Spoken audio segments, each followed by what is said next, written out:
Olá pessoal, sejam todos e todas bem-vindos ao primeiro episódio do Dr. Jansen Responde. Como eu anunciei recentemente, pelo menos uma vez por semana a minha intenção é selecionar perguntas que vocês mandam para a gente através do canal youtube.com/Dr. Jansen Raco Café com Teologia ou através do e-mail reverendojansen@gmail.com. Vai estar aqui também na descrição. E a participação de vocês é muito importante para o nosso canal melhorar, crescer, avançar a cada dia mais. O nosso diálogo é muito importante, né? É fundamental fazermos teologia de modo compartilhado, de modo dialogal, e dessa maneira nós temos essa possibilidade. Quero agradecer a todos e todas que já mandaram as suas perguntas no vídeo que postei recentemente sobre essa coluna do canal, como também agradecer aqueles que enviaram as suas perguntas para o e-mail que foi disponibilizado. E frequentemente a gente vai procurar responder essas perguntas.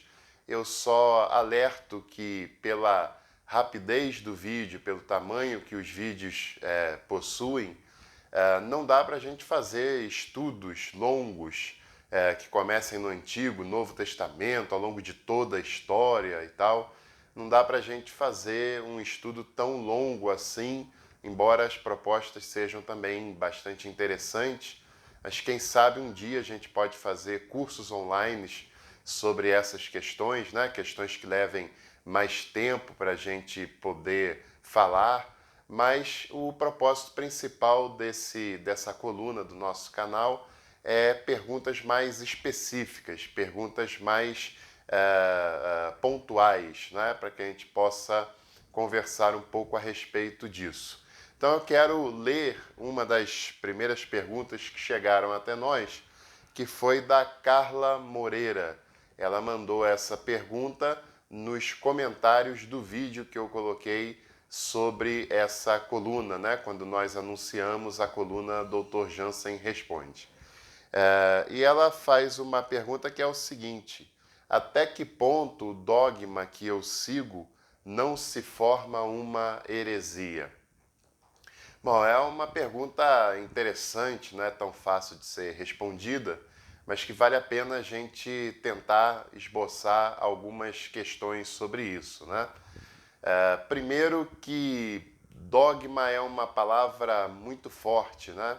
O dogma é quando tem uma determinada interpretação da teologia de algum ponto específico e que essa interpretação da teologia se consolida como tradição, como dogma de uma determinada linha teológica, não é bem uma linha teológica, mas de uma determinada confissão eclesiástica, né? A teologia em si não lida muito bem, não é que não lida muito bem, mas ela não trabalha muito especificamente com dogma, ela não cria dogmas, ela estuda os dogmas. Geralmente, quem cria os dogmas são as instituições religiosas. E esse é um processo um tanto quanto natural, vamos dizer assim, né? São conceitos que uma determinada igreja, que uma determinada denominação abraça, ensina, pratica e que ao longo da história aquela questão vai se consolidando como um dogma através da sua tradição. No catolicismo, por exemplo, os dogmas são definidos formalmente através do Papa, através do magistério da Igreja, e uma determinada afirmação de fé se consolida através da declaração do dogma feita pelo Papa, na maioria dos casos, ou pelo magistério da Igreja, ou até, como já aconteceu em várias oportunidades do passado, através de um concílio, né, que determina um dogma. O último concílio dogmático foi o Vaticano I, no século XIX.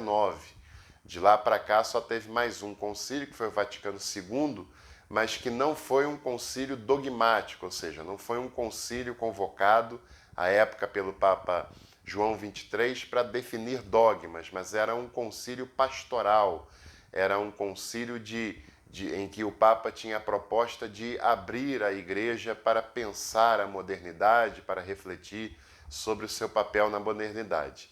Na maioria das igrejas evangélicas, protestantes, o dogma não é definido formalmente, mas ele vai se consolidando como tal através da tradição e do ensinamento e da prática daquele determinado assunto ao longo da história daquela denominação. Então, em primeiro lugar, a gente deve entender que toda denominação religiosa cristã, toda igreja, toda tradição religiosa acaba possuindo os seus dogmas, né? Aqueles valores considerados muito importantes naquela tradição. Posso dar alguns exemplos, né? Na tradição católica é um dogma a infalibilidade papal, embora os papas mais recentes não tenham reivindicado essa autoridade, mas isso foi consolidado como um dogma no Concílio Vaticano I. Acaba sendo um dogma para os pentecostais a crença no batismo com o Espírito Santo, que o Espírito Santo desce sobre uma pessoa, que o batiza e assim o capacita para fazer a obra de Deus. É um dogma de algumas igrejas reformadas que provém da tradição calvinista acreditar de um modo moderado ou mais extremo na predestinação, né? Então, essas questões estão presentes nas mais diversas tradições cristãs que nós podemos encontrar ao longo da história e do nosso contexto aqui brasileiro especificamente, né? Agora, a Carla nos pergunta até que ponto eu posso crer num dogma, num costume, numa tradição da minha igreja, da minha denominação, sem que isso se torne uma heresia. Bom, um dogma não é uma heresia por si só, né? Na verdade, lá no início da antiguidade, da Idade Antiga, né, em que a teologia cristã estava se formando, se consolidando, os dogmas eram discutidos, criados, elaborados até para evitar a heresia, porque algumas pessoas, alguns líderes, alguns pensadores estavam falando determinadas coisas sobre Jesus, principalmente, sobre a pneumatologia, sobre a igreja, e que não era um ensinamento ortodoxo e aceito pela igreja de tal época. E a igreja, para combater essas heresias e definir aquilo que ela realmente cria, aquilo que era o ensinamento ortodoxo, ela convocava concílios e elaborava dogmas que definiam a posição da igreja sobre determinado assunto, né? Não é mais assim, é claro, até por conta do contexto, da necessidade que se tinha naquela época. Mas eu dei aqui alguns exemplos de tradições que podem ser chamados de dogmas formalmente ou informalmente, de segmentos religiosos específicos. Por si só, esses ensinamentos dogmáticos, a interpretação específica, pontual, que as denominações fazem sobre algum assunto, não são heresias, mas podem se transformar em heresias quando nós consideramos que aquele ponto de vista não é uma parte da verdade, não é uma versão da verdade, mas é a verdade. De tal maneira que qualquer pessoa que não pense igual a mim ou a minha tradição, eu o classifico como um cristão de segunda categoria ou como um cristão inferior. Isso é heresia, né? É heresia quando eu afirmo que o meu ponto de vista é a única verdade sobre aquele assunto e que qualquer pessoa que pense diferente está errado, está por fora da afirmação verdadeira, não é? Quando eu perco a capacidade de diálogo e de entender que nas outras tradições cristãs possuem valores e possuem afirmações belas sobre o segmento cristão, né?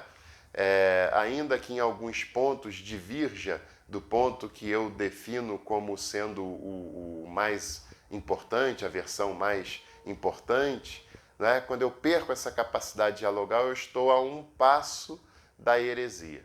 E claro que existem outras maneiras de fazer heresia quando ela está absolutamente desconectada com a mensagem do Evangelho, com a mensagem do cristianismo primitivo, com a mensagem e a pessoa de Jesus.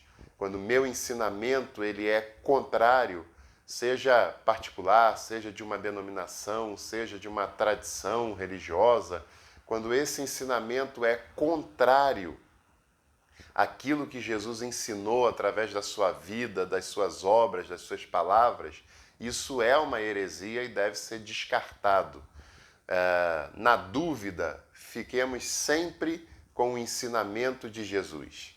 E na certeza, também fiquemos com o ensinamento de Jesus. Porque ele é o nosso mestre, o nosso guia, não é? E todos os nossos ensinamentos, eles devem estar em harmonia com o que Jesus viveu, falou, ensinou e praticou. Ele é o nosso guia.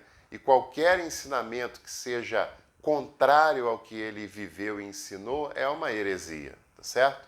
Agora, existem as culturas de determinadas igrejas, de determinadas tradições religiosas que ocorrem com o contexto, ocorrem com o desenrolar da história e que, se não estiverem contrários diretamente à vida e ao ensinamento de Jesus, não são uma heresia por si só, a não ser que se tornem valores insensíveis e que sejam usados para eliminar e matar gente, né? Não literalmente, mas do ponto de vista eclesial e espiritual. Não é?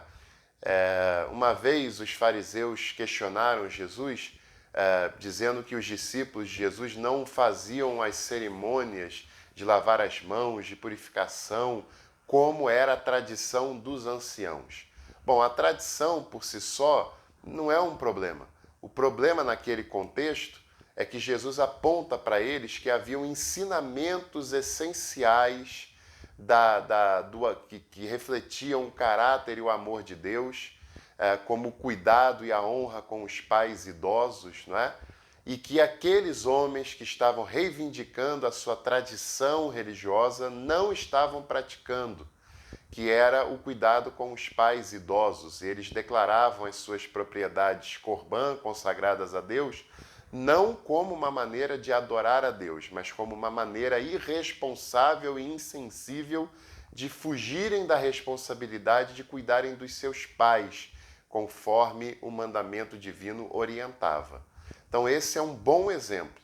A tradição por si só pode não ser um problema e muitas vezes não é. Todas as igrejas e tradições religiosas têm as suas tradições específicas, suas leituras específicas. Agora, o problema é quando nós usamos uma tradição humana para deixarmos de viver um valor divino, para deixarmos de vivermos um ensinamento que Jesus fez, não é? Como esse exemplo que eu acabei dando para vocês. Se aqueles fariseus queriam se purificar, lavar as mãos, que não é só lavar a mão como um ato de higiene, mas era uma purificação cerimonial, se eles queriam fazer assim, isso tinha pouca importância, tinha pouco valor. Os problemas são eles quererem determinar que todos tenham que fazer daquela maneira que eles consideravam a mais correta, que era um ponto de vista deles específico, não era um mandamento divino. E o segundo problema, que é o mais grave, é que eles estavam, em nome de uma tradição que eles criaram, que era o Corbã, ou que eles desvirtuaram como Corbã, estavam usando isso para se ausentar da responsabilidade que Deus tinha estabelecido, criado como fruto de amor, de cuidado, que no caso se refletia no cuidado aos pais idosos, que eles deveriam fazer como mandamento divino e que usavam uma tradição para não praticarem um mandamento divino de cuidado e respeito para com os pais idosos. Então, eu imagino que esse exemplo bíblico é uma boa diretriz, né? E é importante a gente refletir sobre isso, saber que toda a igreja tem a sua tradição tem o seu ensinamento específico, seu ponto de vista específico, que não necessariamente isso é uma heresia. O problema é quando nós queremos, em nome dessa tradição, determinar que todos os outros façam exatamente a mesma coisa, senão são inferiores, ou são hereges, ou são pecadores por conta disso. E o problema maior é quando nós usamos uma tradição para não vivermos um valor cristão, divino, para não nos harmonizarmos com o que Jesus viveu, pregou e ensinou enquanto esteve entre nós. Na dúvida, sempre fique com o que Jesus viveu e ensinou. Inscreva-se aí no nosso canal, participe conosco, deixe nos comentários desse vídeo a sua pergunta para a gente responder numa outra oportunidade, para a gente conversar numa outra oportunidade, ou então envie o seu e-mail para o endereço que vai aparecer aqui na descrição desse vídeo, ok? Compartilhe aí os nossos vídeos, convide seus amigos, suas amigas para conhecer o nosso canal, eles gostando que se inscrevam em nosso canal. Nos siga também no Facebook, tem uma página do Café com Teologia lá, que vai estar aqui na descrição desse vídeo. Nos siga no Instagram e também no Twitter. Todas essas redes sociais, o endereço e como nos achar lá está aqui na descrição desse vídeo, ok? Obrigado, Carla, pela sua participação conosco, pela sua pergunta. Essas e outras perguntas que nós recebemos, a gente agradece. E continue participando conosco, que certamente vai nos enriquecer muito a sua participação e a sua pergunta. Abraço a todos e todas e até os próximos vídeos.